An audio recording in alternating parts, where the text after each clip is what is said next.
Page number 106 यहाँ पे हम नेक्स्ट टॉपिक देखेंगे अवर पंप द हार्ट। जैसे कि मैंने आपको आगे सेक्शन में बताया था कि हमें ब्लड को पूरा सर्कुलेट करने के लिए एक पंपिंग ऑर्गन चाहिए होता है, तो हमारा यहाँ पे पंपिंग ऑर्गन हार्ट है।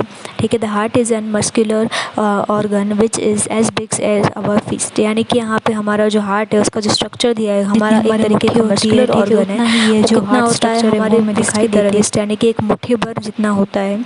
जैसे कि यहाँ पे हमें फिगर 6.10 में दिखाया गया है कि किस तरीके से आपको हार्ट का जो स्ट्रक्चर है वो यहाँ पे पूरा बनाकर दिखाया गया है कि किस तरीके से कैसे प्रोसेस की जाती है। Because both oxygen and carbon dioxide have been transported by the blood, the heart has different chambers to prevent the oxygen rich blood for mixing with the blood containing carbon dioxide. तब जैसे कि हमें पता ही है कि oxygen और carbon dioxide का प्रभाव है हमारी बॉडी के अंदर होता है, इसलिए यहाँ पे बहुत सारे अलग अलग चैम्बर्स होते हैं जहाँ पे ऑक्सीजन की मात्रा और कार्बन डाइऑक्साइड की मात्रा, इसके अलावा ब्लड में किस तरीके से वो मिक्स होने चाहिए, कहाँ जाने चाहिए, ये सारी प्रोसेस की जाती है। The carbon dioxide rich blood has to reach the lungs for the carbon dioxide to remove and the oxygenated blood from the lungs has to be brought back to the heart. यानी कि यहाँ पे जो process की जाती है carbon dioxide के द्वारा, ठीक है, तो वो ब्लड में की जाती है और वो कहाँ तक पहुँचनी चाहिए, हमारे लंग्स तक पहुँचनी चाहिए।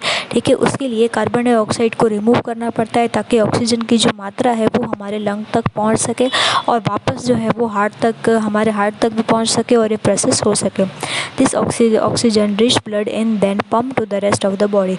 अब ये जब ऑक्सीजन वहाँ तक पहुँचता है ब्लड तक, फिर ये हमारी पूरी बॉडी में क्या करता है, धीरे धीरे हमारे पूरे ऑर्गन्स तक भी पहुँचता है। We can follow this process step by step. इस प्रोसेस को समझने के लिए हम इसे स्टेप बाय स्टेप देखेंगे।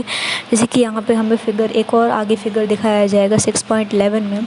ठीक है, किस तरीके से जो चैम्बर्स वगैरह हैं कैसे डेवलप होते हैं। Oxygen rich blood from the lungs come to the thin wall upper chamber of the heart of the left side.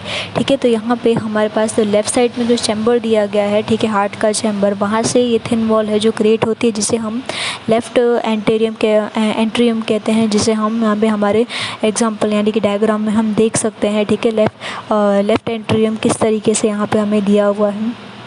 The left atrium release when it is collecting the blood. अब ये कब release होता है, जब blood को collect किया जाता है। In then contracts with while the next chamber left ventricle. यानी कि ये कॉन्टैक्ट में किसके आता है, जो लेफ़्ट वेंट्रिकल के हैं उसके कॉन्टैक्ट में आता है। कॉन्टैक्ट में आने के बाद ये अपना रिलीज प्रोसेस है वो स्टार्ट करता है, so that the blood is transfer to, यानी कि जो ब्लड का प्रभाव है वो ट्रांसफ़र हो सके। When the muscular left ventricle contract and its turn the blood is pumped out to the body.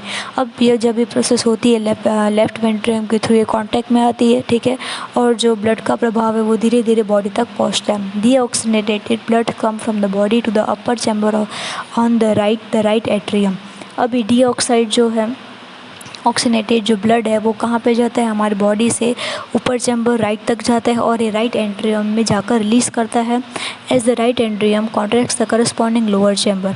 अब ये जो हमारे पास जो आपको पिक्चर में दिखाया है, फिगर में दिखाया गया है, राइट एंट्रियम वो किसके कॉन्टैक्ट में आता है, जो लोअर चैम्बर है उसके कॉन्टैक्ट में आता है। The right ventricle delights this transfer blood to the right ventricle. अब ये जो ब्लड है, ब्लड का बहाव है वो राइट वेंट्रियम में पास होता है, which in turn pumps it to the lungs for oxygenation. अब ये हमारे लंग्स तक जाता है ताकि ऑक्सीनेट का प्रोसेस है वो हो सके, since ventricles has to pump blood into various organ.